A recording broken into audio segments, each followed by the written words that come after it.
School जब कोई बनता है और जब आगे बढ़ता है और उसकी कैपेसिटी बढ़ती है तो बहुत सारे बच्चों को पढ़ने का कारण बनता है।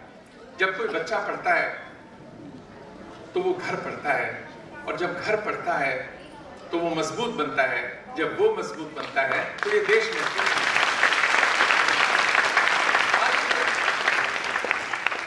आप 75 साल के हुए तो मन में आता है कि जब ये स्कूल शुरू हुआ होगा तो कुछ उद्देश्य हमने सोचे होंगे।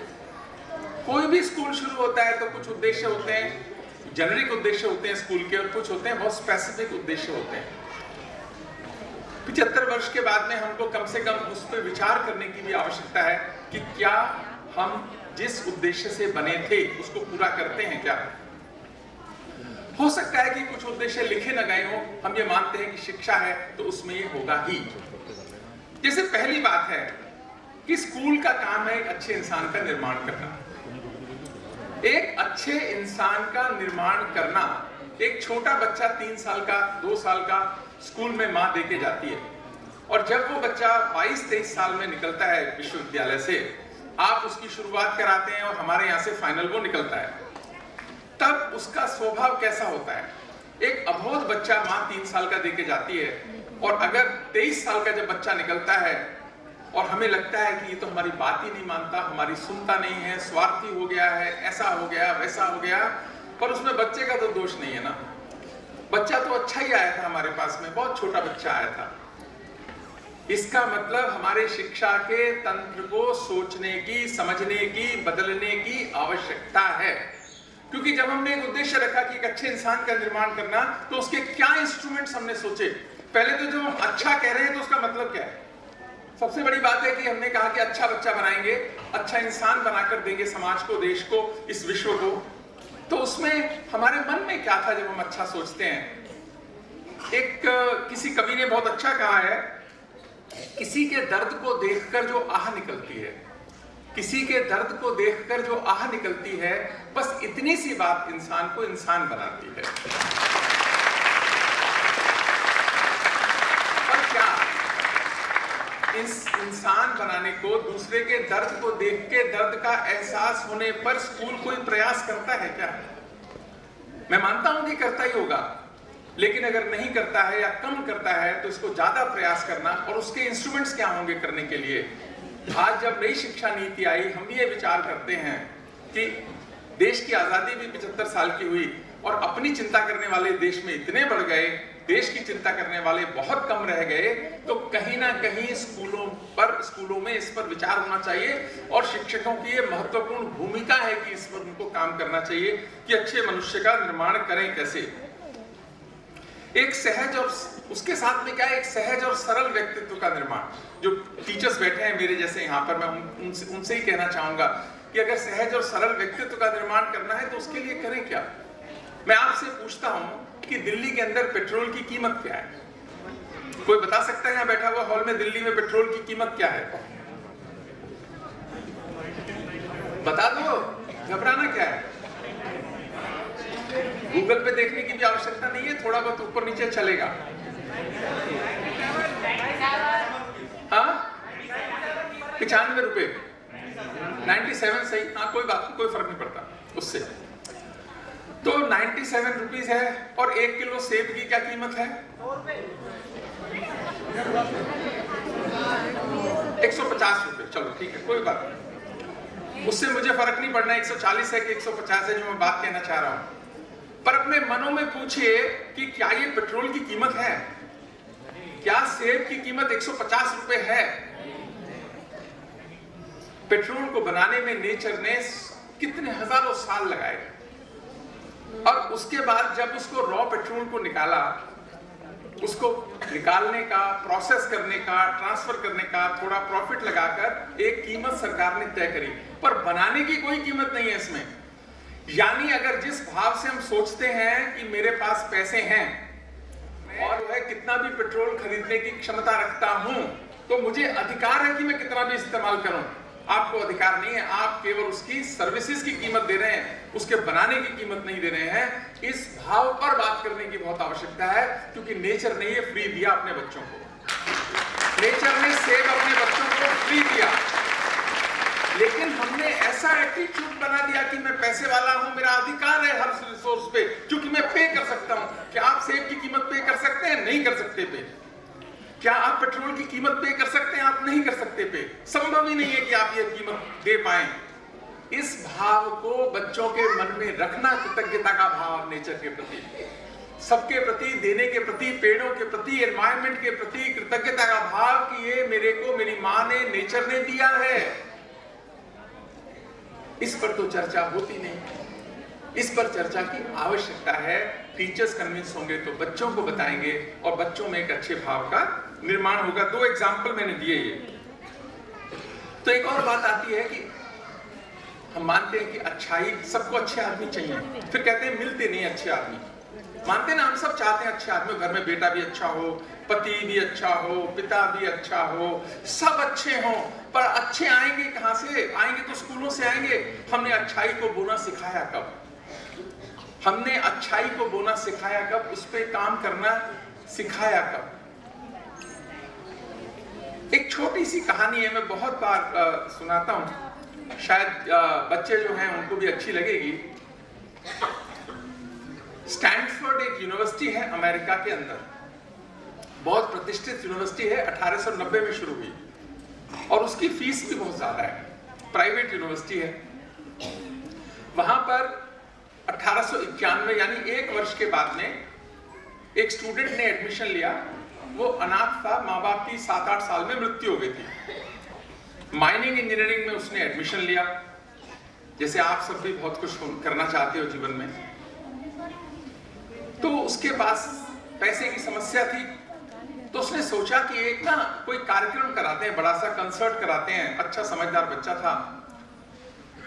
तो उन्होंने उस समय के सबसे बड़े जो पियानिस्ट थे, पियानो बजाते थे, उनको कांटेक्ट किया और उसमें उनका नाम था पेडरवस्की, कि वो आएंगे, हम कार्यक्रम करेंगे। उन्होंने कहा मैं $2000 लूंगा। तो उन्होंने कहा अच्छी बात है, $2000 आपको देंगे। वो आए, कार्यक्रम बहुत अच्छा हुआ, लेकिन टिकट्स उतने बिके नहीं जितनी वो अपेक्षा कर रहे थे। टिकट्स उतने बिके नहीं, उनको $1600 इकट्ठे हुए। तो वो बच्चा और उसका दोस्त दोनों पेडरवस्की के पास गए और पेडरवस्की को कहा कि सर ये $1600 ले लीजिए और एक पोस्ट डेटेड हम आपको चेक दे रहे हैं और उसमें डेट नहीं है, डेट नहीं डाल रहे अभी, पोस्ट डेटेड नहीं है, मतलब एक ब्लैंक चेक दे रहे हैं, आपको हम बताएंगे तब आप इसमें से डाल देना, $400 आपको मिल जाएंगे। तो उन्होंने कहा कि क्या बात हुआ? तो उन्होंने कहा सर बात ऐसी है कि टिकट उतने बिके नहीं, हम सोचते थे कि कुछ पैसे बनेंगे तो हम फीस भी देंगे, अपने लिए भी अच्छा होगा। तो पेडरवस्की सोचते रहे। उन्होंने कहा कि बेटा ऐसा है कि ये $1600 भी तुम ले जाओ, अपनी पढ़ाई करो। बात खत्म हो गई। 1892 की घटना है ये। उसके बाद क्या हुआ? पहला विश्व युद्ध हुआ 1917-18 के अंदर जब चला। आपको ध्यान, उस समय क्या हुआ, ये पेडरवस्की जो पियानो बजाते थे ये पोलैंड के प्रधानमंत्री बन गए। और आप में से बहुत सारे लोग जो इतिहास जानते हैं कि पहले विश्व युद्ध में पोलैंड की बड़ी दुर्गति हुई, दोनों तरफ वॉर में। उसके एक तरफ से जब ये आगे बढ़े जर्मनी वाले रशिया की तरफ, तब भी उसकी पिटाई हुई और वापसी जब हुई तब भी पिटाई पोलैंड की। तो पोलैंड में 10-20 लाख लोगों का जीवन संकट में था, खाने को नहीं था, दवाई नहीं थी। ऐसी हालत में पोलैंड के जो प्राइम मिनिस्टर थे पेडरवस्की, उन्होंने अप्रोच किया अमेरिका के रिलीफ एडमिनिस्ट्रेशन डिपार्टमेंट में और वहां पर जब वो गए उन्होंने कहा कि हमें सहायता चाहिए। अमेरिका ने इमीडिएटली पूरी सहायता करी, पैसे भी दिए, जहाज गए, सब गए। पूरे विश्व को आश्चर्य हुआ कि पोलैंड ने ऐसा क्या कर दिया। पोलैंड ने ऐसा क्या कर दिया कि अमेरिका ने परेशानी में, तो जर्मनी भी था परेशानी में, फ्रांस भी था परेशानी में, इंग्लैंड भी था, लेकिन ऐसा क्या कर दिया वो उनको समझ में नहीं आया। लेकिन जब इतनी सहायता हुई, विश्व खत्म हुआ, 20 लाख 10 लाख 20 लाख लोगों की जान बचाई जा सकी। उसके बाद तो जब थैंक्स करने पेडरवस्की आए तो उसके जो इंचार्ज थे रिलीफ वाले, उनको बोला तो उन्होंने कहा, कहते थैंक्स की जरूरत नहीं है, आपने तो मुझे पहचाना नहीं, मैं वो बच्चा हूं जिसके आपने $2000 वापस किए थे। कहानियां खत्म नहीं होती। तो उसने कहा कि मैं वो बच्चा हूं जिसने, आपने तो नहीं पहचाना, लेकिन मैं वो बच्चा हूं जिसके की $2000 आपने वापस किए थे। मैंने माइनिंग इंजीनियरिंग करी और उसके बाद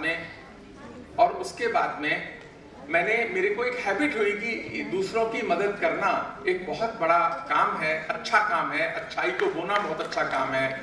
शायद इसी कारण से, जो वो बहुत बड़े इंडस्ट्रियलिस्ट थे, इसी कारण से अमेरिका की सरकार ने मुझे यहाँ रखा, इस काम के लिए दिया कि जो बचपन में स्कूल कॉलेज में हैबिट पड़ी देने का भाव। तो याद रखना जब आप किसी का अच्छा कर रहे होते हैं तो कहीं ना कहीं आपके लिए अच्छा हो रहा होता है। ये यूनिवर्सल लॉ है। ये तो हो सकता है कि आप जिसके साथ अच्छा कर रहे हैं वो अच्छा ना करे, ये अपेक्षा भी मत रखना कभी। बच्चे जितने बैठे हैं, मैं आपको बता रहा हूं, आप कोई किसी के साथ आप अच्छा करते हैं, वो आपके साथ अच्छा नहीं करे, ऐसा होगा, हो सकता है, उसकी चिंता नहीं करें।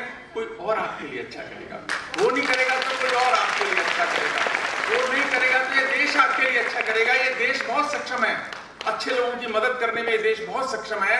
ये आपकी रक्षा करेगा, आपका ध्यान करेगा, ऐसा होगा ही। ये लॉ ऑफ नेचर है।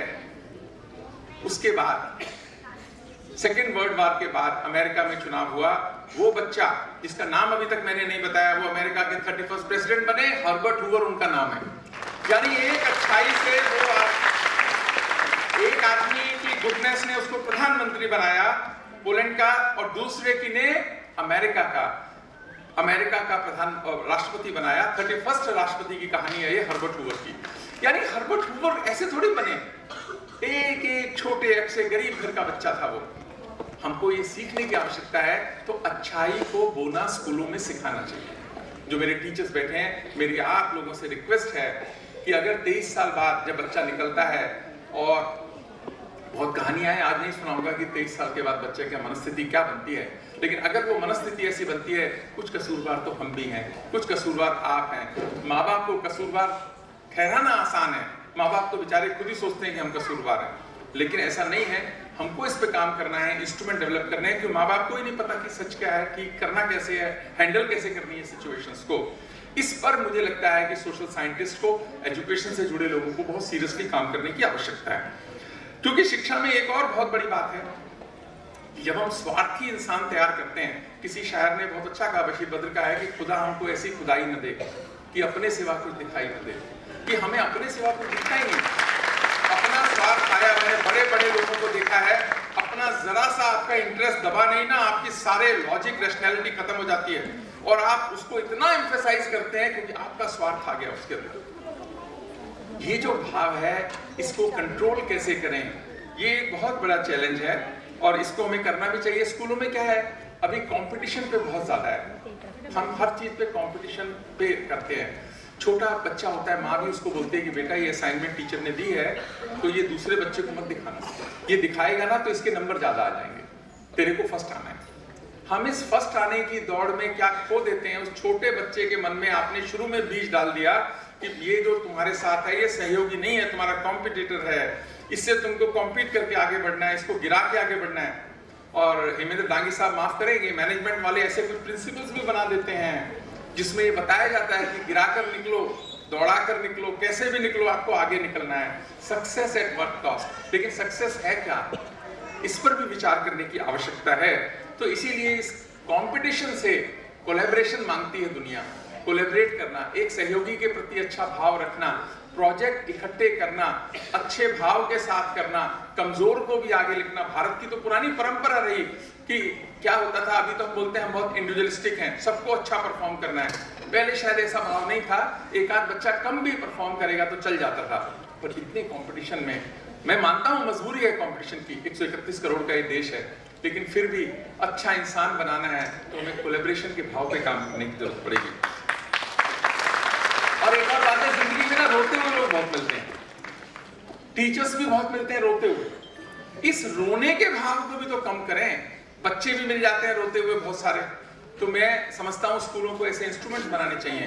कुंवर बेचन साहब ने एक बहुत अच्छी लाइनें हैं उनकी, वो कहते हैं कि अपने आंचल को भिगोती ही चली जाती है, अपने आंचल को भिगोती ही चली जाती है, जिंदगी रोई तो रोती ही चली जाती है, नेक कामों में देरी न करना, नेक कामों में देरी न करना, देर होती है तो होती ही चली जाती है। बेचन साहब की बहुत अच्छी पंक्तियां हैं कि जिंदगी रोई तो रोती ही चली जाती है। तो हमने रोने के इस भाव पे क्यों करना? सारा दिन कई ऐसे लोग मिलेंगे जिनको परेशानी में परेशानी नजर आती है, खुशी में भी परेशानी नजर आती है, अच्छाई में भी बुराई नजर आती है।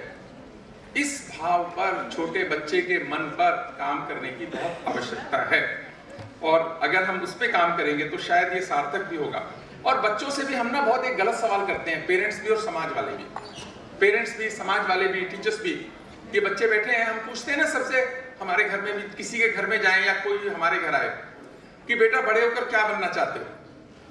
ये एक बड़ा सहज सा सवाल है भारत के समाज में, है ना? हम सब पूछते हैं बड़े होकर क्या बनना चाहते हो, तो बच्चा इमीडिएटली वो समझदार होता है, वो सोचता है पापा को अच्छा क्या लगेगा सुनने में, आने वाले को अच्छा क्या लगेगा सुनने में, मैं इंजीनियर बनना चाहता हूँ, डॉक्टर बनना चाहता हूँ, पुलिस वाला बनना चाहता हूँ, सोल्जर बनना चाहता हूँ, जो भी उसके मन में होगा। लेकिन ये ना सवाल मूल रूप में गलत है।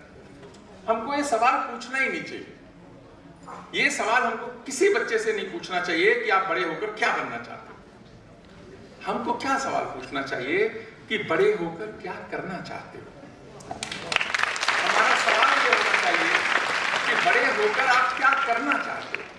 बच्चा कहेगा क्या करना चाहते हो तो वो अलग तरीके से प्रोसेस करेगा इस इंफॉर्मेशन को। कोई बच्चा ये नहीं चाहता कि मैं बुरा सोचूं।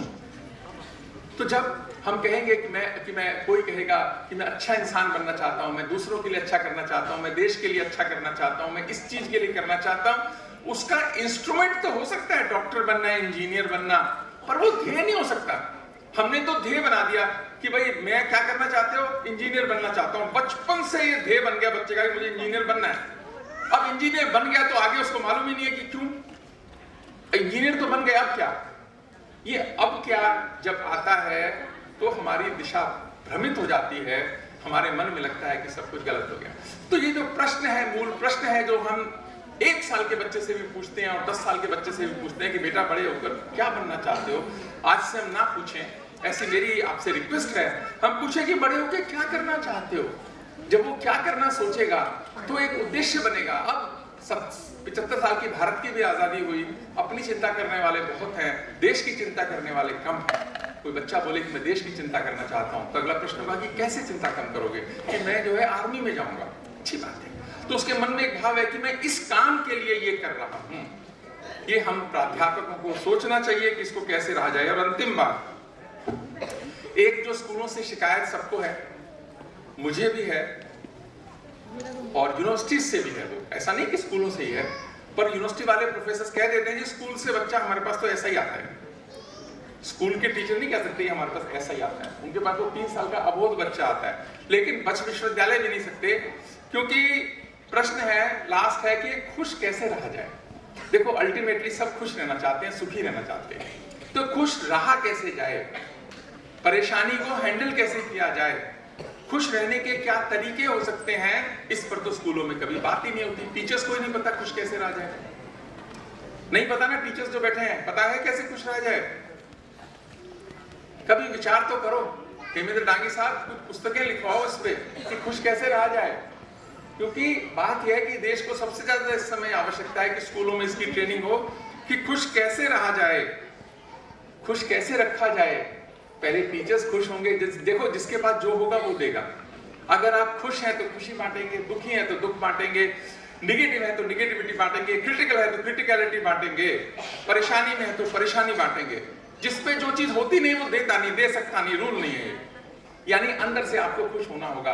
उसके लिए कैसे हो सकता है, क्या तरीके हो सकते हैं? आज जब हम राष्ट्रीय शिक्षा नीति की बात करते हैं, इस पर भी बात होने की आवश्यकता है। और स्कूलों में, क्योंकि वो स्कूल इसकी प्रयोगशाला है, लेबोरेटरी है अच्छाई की, सच्चाई की। स्कूल लेबोरेटरीज हैं अच्छाई की, सच्चाई की, राष्ट्र प्रेम की भावना को बढ़ाने की। इस पर काम होना चाहिए। अगर होगा तो बच्चे फिर कहेंगे कि मैं अच्छा इंसान बनना चाहता हूँ, मैं सच्चा इंसान बनना चाहता हूँ, मैं देश की चिंता करना चाहता हूँ, मैं समाज के लिए कुछ करना चाहता हूँ, मैं विश्व के लिए कुछ करना चाहता हूँ, मैं एनवायरमेंट के लिए कुछ करना चाहता हूँ। बनना उसका इंस्ट्रूमेंट है, वो ध्येय नहीं हो सकता। ये बात स्कूल के टीचर्स को समझनी होगी, प्रिंसिपल्स को समझनी होगी, विश्वविद्यालयों में समझनी होगी और अपने में आत्मसात करनी होगी। तब हम बच्चों को कह पाएंगे। बच्चों का कोई कसूर नहीं है, तो 3 साल के अबोध बच्चे भगवान देता है, तब आते हैं हमारे पास में। अगर कहीं कमी है तो हमारी है। निदा फाजली साहब ने एक बहुत अच्छी बात कही, जितनी बुरी कही जाती है उतनी बुरी नहीं है दुनिया, जितनी बुरी कही जाती है उतनी बुरी नहीं है दुनिया। बच्चों के स्कूल में शायद तुमसे मिली नहीं दुनिया, क्योंकि हमने दुनिया बनाने पे काम किया। इसी कारण से देखिए, आंखें तो सबकी एक सी होती हैं, दो आंखें हैं सबकी हैं, देखने का अंदाज अलग है, नजरिया अलग है। उस अंदाज और नजरिए पर काम करना कि बुराई में भी हम अच्छाई देखें, कुछ ना कुछ अच्छा होगा, भगवान का आदमी है, अच्छा होगा ही होगा। जहां परेशानी है उसको बदलने की तरफ सोचें, इस भाव पर काम करेंगे तो बहुत अच्छा होगा। आपको 75 वर्ष हो गए, अब नए सिरे से देखिए, विश्वविद्यालय से तो जो सहायता होगी वो कर देगा, हमारी सहायता करना बहुत आसान है। आपका इन विषयों पे काम करना बहुत मुश्किल काम है, लेकिन आप एक रोल मॉडल बने, एक रोल मॉडल बने, ताकि यहाँ से जो बच्चे निकलें वो अलग तरह से एक्ट करें, अलग तरह से उनका कंडक्ट हो, जिस कारण से ये स्कूल का नाम हो। स्कूल का नाम केवल फर्स्ट क्लास आने से और मेरिट लेने से और बहुत बढ़िया नौकरियां लेने से नहीं है। अगर वो ही होता तो बहुत हाहाकार है समाज देश में, वो होता नहीं, क्योंकि नौकरी तो अच्छी मिल ही रही है सब। लेकिन मैं मानता हूं कि इन पर अगर हम सही तरीके से काम करेंगे तो अच्छा होगा। आप सबको ढेर सारी बधाई, ढेर सारी शुभकामनाएं।